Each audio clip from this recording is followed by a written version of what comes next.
Up next, when we come back with the Last Mile Radio, I sit with Jeff, another student from the TLM program here in Putnamville, Indiana, in the Last Mile's coding class. Jeff's story is one of redemption and personal growth shaped by his struggle with addiction and his journey through the criminal justice system.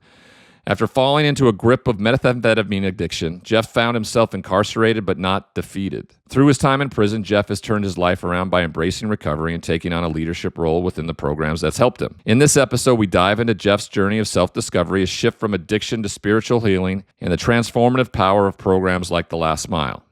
We'll also hear about his passion for music and how he channels his creativity into writing lyrics, using it as a way to heal and inspire. I hope you enjoy these powerful testimonials directly from the students of The Last Mile as much as I did. There is so much we can learn from all of these stories. Let's welcome to the Last Mile Radio, Jeff. Say your last name, Nabolsky. Jeff Nabolsky, Jeff Nabolsky. Jeff, you just told me you had a rookie card of mine. That's correct. How old are you?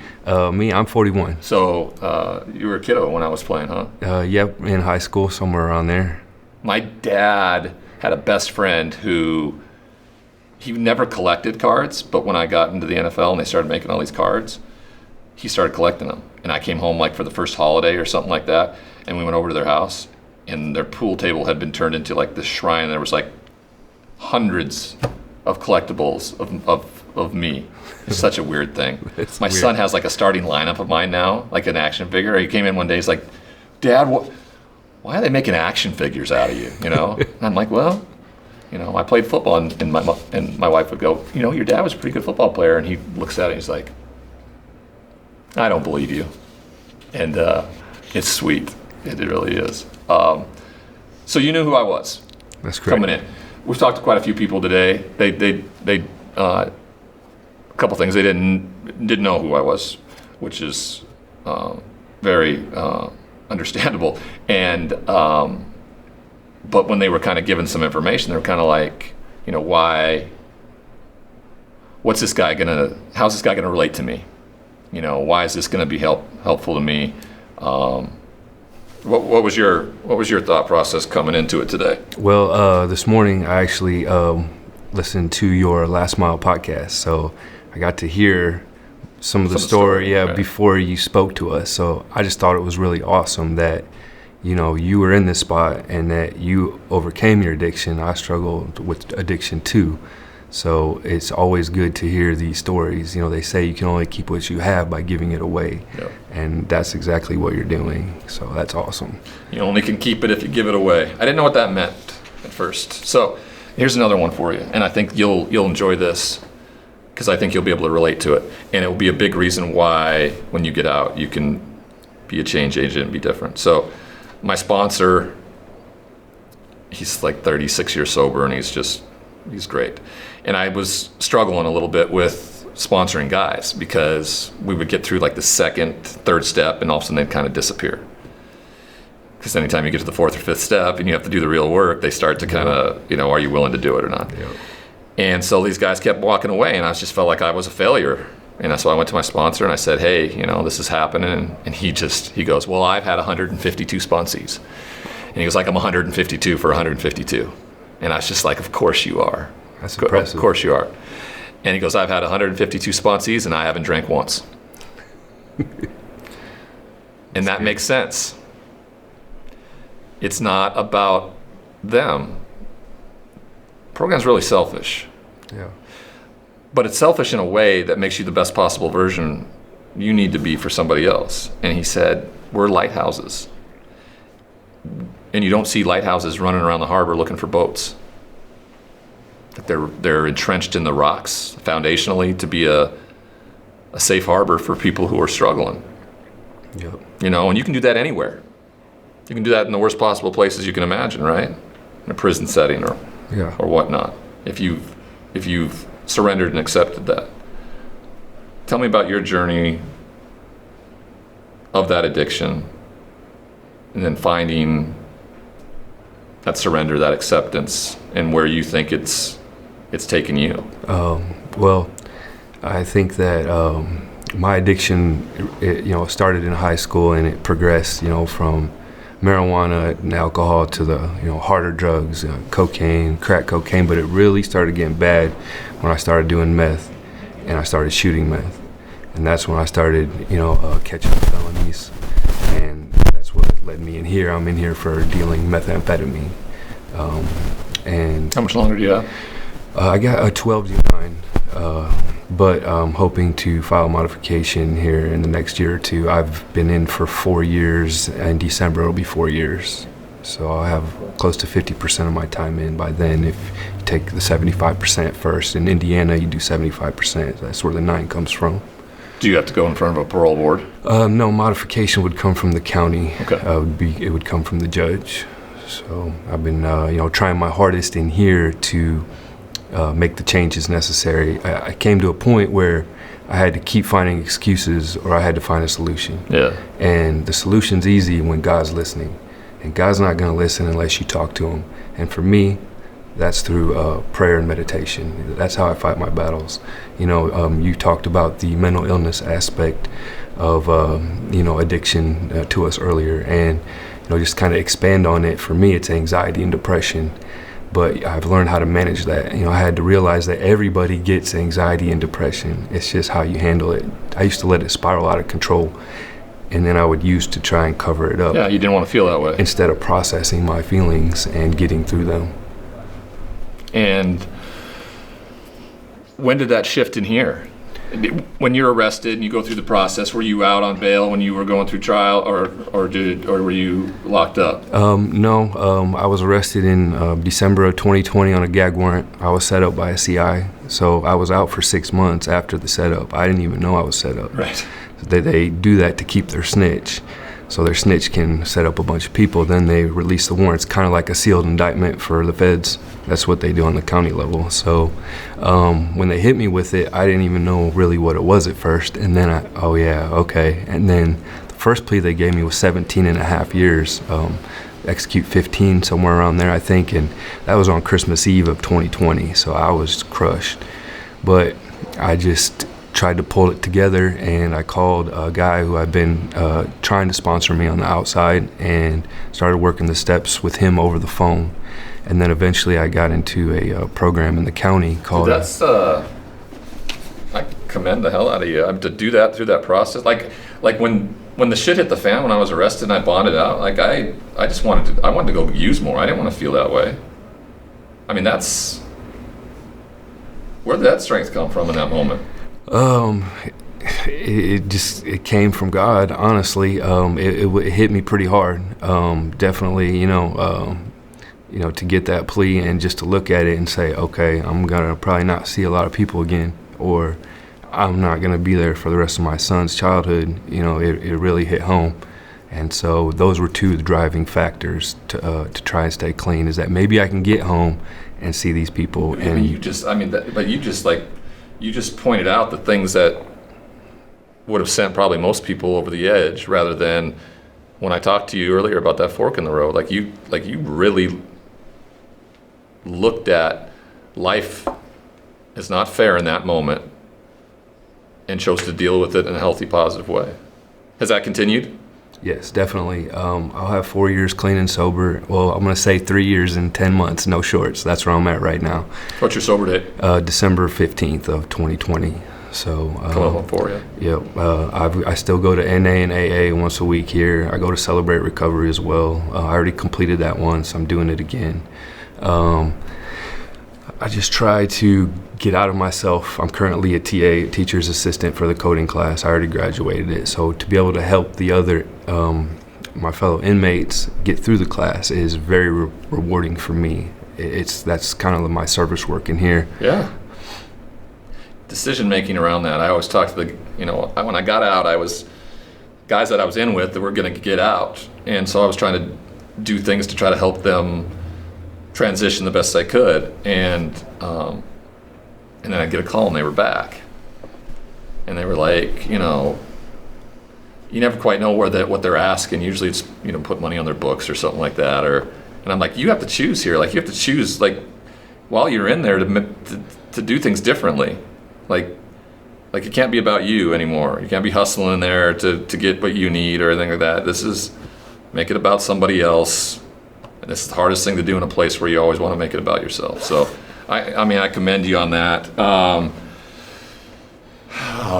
I think most of our listeners, they listen for inspirational stories and stuff like that. But I think, hearing it from me or hearing it from somebody else, but can you describe like prison to the layman who's probably never had anybody or been affected by justice in any way? Like, can you explain prison in a sentence?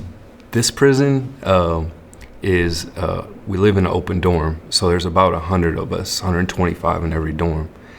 So, while navigating what I got going on inside, I've got to be mindful of everybody else.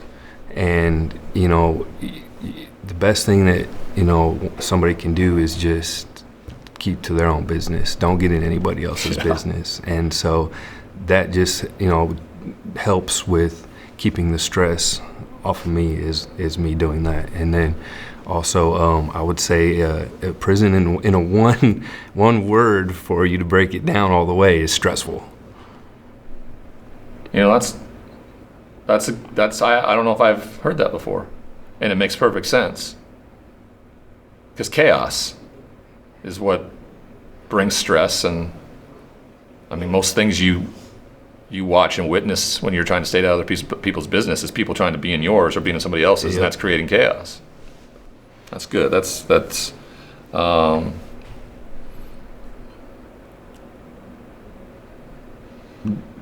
when you go through these programs, and I'd love for you to speak to the last mile and